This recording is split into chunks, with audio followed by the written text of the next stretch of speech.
दक्षिण भारत के रामेश्वरम शिवलिंग से भी प्राचीन है। उत्तर भारत का यह शिवलिंग, यहीं से आरंभ हुआ माता सीता की जन्म की कथा और कहानी।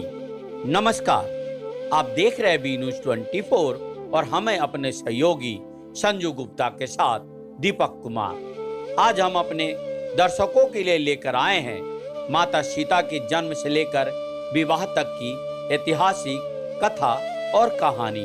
हमें लगता है कि भारत सरकार यानी मोदी सरकार जितना श्री राम जन्मभूमि अयोध्या को लेकर सजग दिख रहे हैं, उतना माता सीता के जन्मभूमि बिहार के सीतामढ़ी को लेकर सजग नहीं दिख रहे। यह जगह भारत सरकार, बिहार सरकार, यहाँ के स्थानीय जनप्रतिनिधियों के द्वारा उपेक्षित ही रहा है। राम जन्मभूमि को देश विदेश में पहचान मिला, उतना माता सीता को जन्म धरती को पहचान नहीं मिल सका। राम का नाम से तो लोग मंत्री, संतरी, प्रधानमंत्री तक बन गए, लेकिन ऐसा लगता है कि माता सीता के नाम में कोई राजनीतिक नहीं है। माता सीता किसी को मंत्री नहीं बना सकती, किसी को संतरी नहीं बना सकती, किसी को प्रधानमंत्री नहीं बना सकती। इसलिए लोग माता सीता के जन्मभूमि को उपेक्षित कर रहे हैं। जो माता ने प्रभु राम को पुरुषोत्तम राम बनाने में अपना जीवन न्योछावर कर दिया, उसी श्री राम के अर्धांगिनी माता सीता का उपेक्षा क्यों किया जा रहा है? श्री राम को अपना स्थान तो मिला, अयोध्या में बड़ा मंदिर बन रहा है, तो माता सीता वनवास पर क्यों? माता सीता की जन्म धरती पे विशाल मंदिर कब बनेगा? कब होगी माता सीता के जन्म धरती का उद्धार? इन्हीं सब बातों को लेकर बी न्यूज 24 आपके सामने सीता माता से जुड़ी जानकारी लेकर प्रस्तुत हुआ है। हमारी कोशिश है कि छोटी से छोटी जानकारी देना, तो आगे देखिए पंडित, साधुओं और ज्ञानियों की जुबानी माता सीता के जन्म से लेकर विवाह तक की ऐतिहासिक कथा और कहानी, जो हमने कई भागों में बनाया है। इसका पहला भाग है जन्म से संबंधित, दूसरा भाग है राजा जनक का दक्षिणी दुर्ग जलेश्वरनाथ महादेव से संबंधित, तीसरा भाग है राजा जनक की राजधानी जनकपुर में माता सीता स्वयंवर को लेकर, चौथा भाग है धनुष पिनाक के टूटने को लेकर, पांचवा भाग है सीता माता के मटकोर पूजा को लेकर, और आखिरी में है महाजानकी के विवाह उपरांत जनकपुर से अयोध्या जाते समय उनकी डोली रखी गई थी पंथ पाकर, तो उसे देखना ना भूले। हमारा दावा है कि अभी तक इतना विस्तार से किसी ने इस कथा और कहानी को आपके सामने प्रस्तुत नहीं किया होगा कि त्रेता युग में लंकापति रावण अपने राज्य के अंदर वन क्षेत्र में तपलीन यानी तप करने वाले ऋषि मुनियों से कर टैक्स वसूलने का आदेश अपने अनुचरों यानी अपने कर्मचारी को दिया।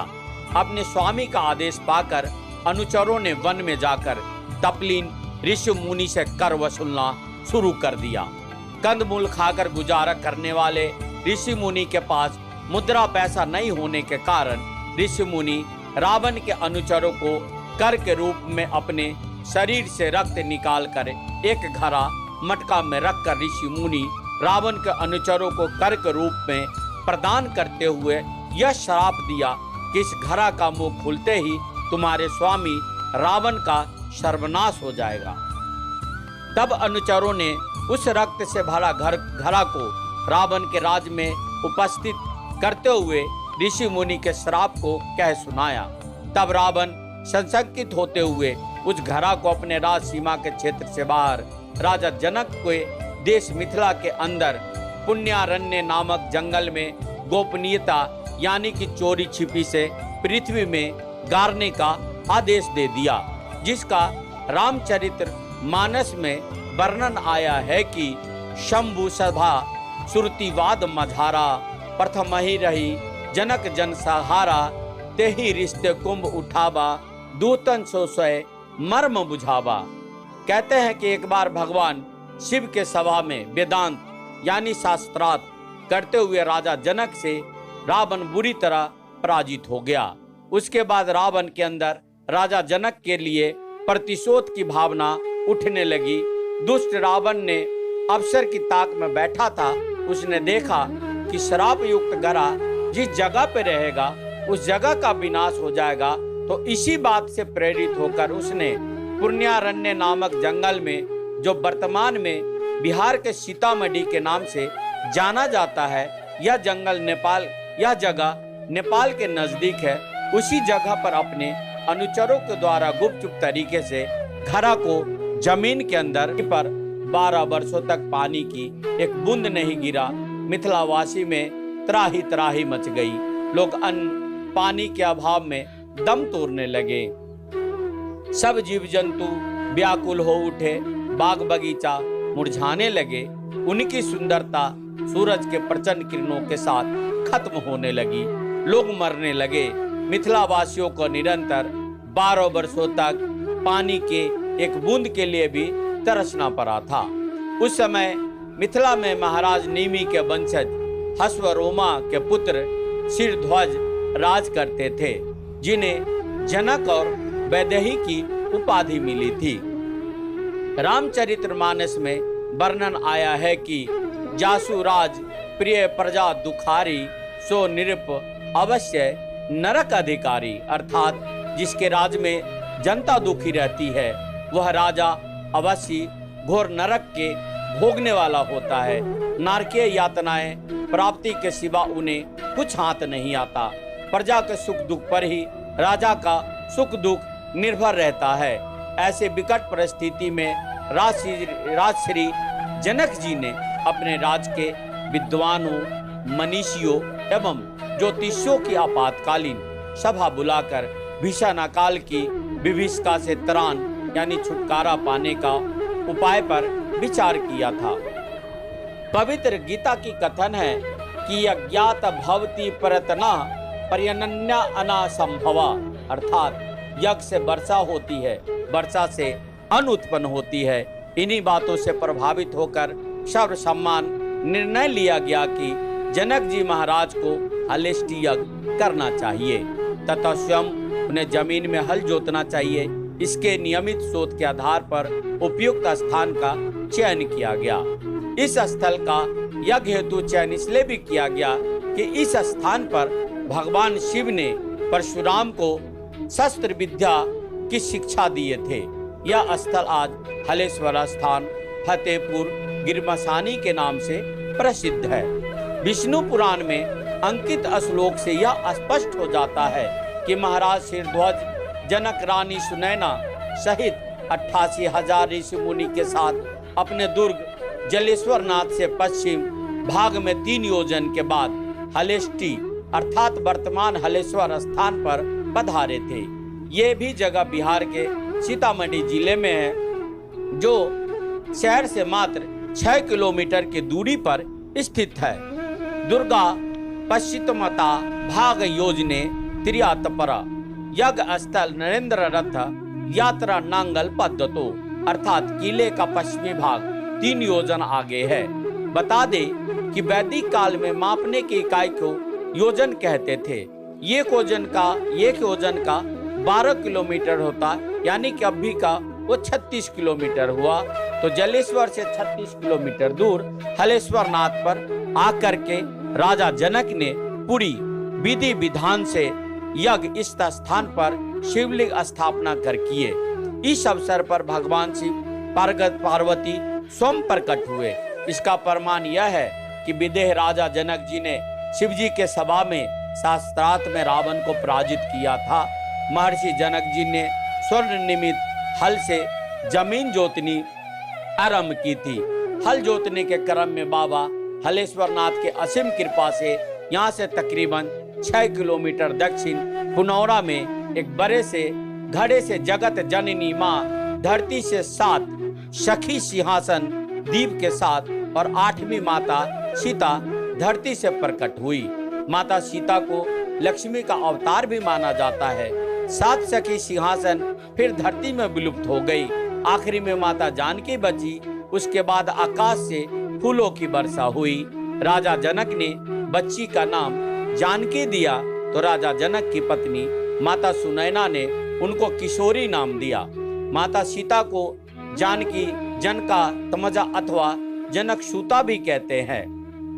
मिथिला की राजकुमारी होने के कारण यह मैथिली नाम से भी प्रसिद्ध है। भूमि में पाए जाने के कारण इन्हें भूमिपुत्री या भूसुता भी कहा जाता है। माता सीता के जन्म के बाद लगातार 5 दिन 5 रात मूसलाधार बारिश हुआ। यहाँ पर स्थानीय लोगों में थोड़ा सा माता सीता को लेकर विवाद है। कुछ लोगों का कहना है कि माता सीता का जन्म पुनौरा में हुआ, तो कुछ लोगों का कहना है कि सीतामढ़ी में हुआ। कुछ लोग कहते हैं पुंडरीक कुंड में हुआ, पर बिहार सरकार ने पुनौरा को मान्यता दिया हुआ है। सीतामढ़ी का मंदिर वहां के महंत के कब्जे में है, तो जो विकास होना चाहिए उस मंदिर का वो विकास नहीं हो पाया। लेकिन सत्य यही है कि इन्हीं 3 से 4 किलोमीटर के अंदर ही माता सीता का जन्म हुआ। अब हम लोग फिर से लौटते हैं हलेष्टी यज्ञ और हलेष्टी यज्ञ करने के बाद इस की ओर। तो हलेष्टी यज्ञ करने के बाद इस लिंग का नाम पड़ा हलेश्वरनाथ महादेव। पुराणों में इसके महत्व का वर्णन है। लिंग पुराण में हलेश्वरनाथ को प्राचीन गर्मा को दर्शाया गया है, जिसकी पुष्टि तिरभुक्ति प्रदेशतु हलावर्ते हलेश्वरा नामक श्लोक से होती है। पद्म पुराण में ततो मुंजावटा नहा महादेवस्या धीमतामा ऐसा उल्लेख है। इस लिंग को मनोकामना लिंग भी कहा जाता है। जो भक्त अपनी मनोकामना यहाँ मानते हैं उनकी मनोकामना अवश्य पूर्ण होती है। इसका प्रमाण है महर्षि जनक जी ने प्रजा कल्याण हेतु अकाल से छुटकारा पाने का वरदान मांगा था। इस महादेव के पूजन से वर्षा हुई, मिथिला राज को अकाल से मुक्ति मिली। जगत जननी माँ जानकी इस धरती से प्रकट हुई। देश विदेश से जो भी माँ जानकी का जन्मभूमि का दर्शन करने आते हैं वह अवश्य हलेश्वरनाथ का दर्शन भी करते हैं। इसी महादेव जी का महत्व इसलिए भी है अधिक है कि भगवान श्री राम विवाह उपरांत मिथिला की राजधानी जनकपुर से लौटने के क्रम में पहले पथ पाकर रुके थे, जिसे सीता डोली के नाम से जाना जाता है, जो सीतामढ़ी से तकरीबन 10 किलोमीटर की दूरी पर स्थित है। यहाँ से चलने के बाद राम जी और माता सीता जी ने इस महादेव जी की पूजा अर्चना कर अयोध्या वापस गए थे। यह मंदिर रामायण के प्रसंग से जुड़े दक्षिण भारत में अवस्थित रामेश्वरम मंदिर से भी अति प्राचीन उत्तर भारत का महादेव मंदिर है। मैं आपको बताते चलूं कि हलेश्वरनाथ की स्थापना महाराज राजा जनक ने किया था और रामेश्वर शिवलिंग की स्थापना श्री राम ने किया था। तो श्री राम से पहले राजा जनक थे, तो इसलिए रामेश्वरम से भी ये पुराना शिवलिंग है। पर लोगों की जानकारी के अभाव में लोग वहां तक नहीं पहुंच पाते हैं। तो यही मेरा मकसद है, लोगों को बताना और बता करके वहां पर जो शिव भक्त है उस जगह पर पहुंच करके पुण्य के भागी बने। वस्तुतः यह ज्योतिर्लिंग भी प्रतीत होता है। यहाँ बसंत पंचमी, महाशिवरात्रि, अनंत चतुर्दशी, श्रावणी सोमवारी, प्रत्येक रविवार तथा अन्य पर्व त्योहार के अवसर पर लोग जलाभिषेक करते हैं। इन अवसरों पर यहाँ मेला भी लगता है। श्रावण महीना में पवित्र बागमती देवघाट से कांवरिया कांवर से जल चढ़ाते हैं। इस स्थल से पूर्व पुराणों में उल्लेखित लक्ष्मणा नदी, जिसे आज लखनदई नदी के नाम से जानते हैं, यहाँ से मंदिर तक सुरंग गया था। इस सुरंग मार्ग से देवी देवतागण लक्ष्मणा नदी में स्नान कर महादेव जी की पूजा करते थे।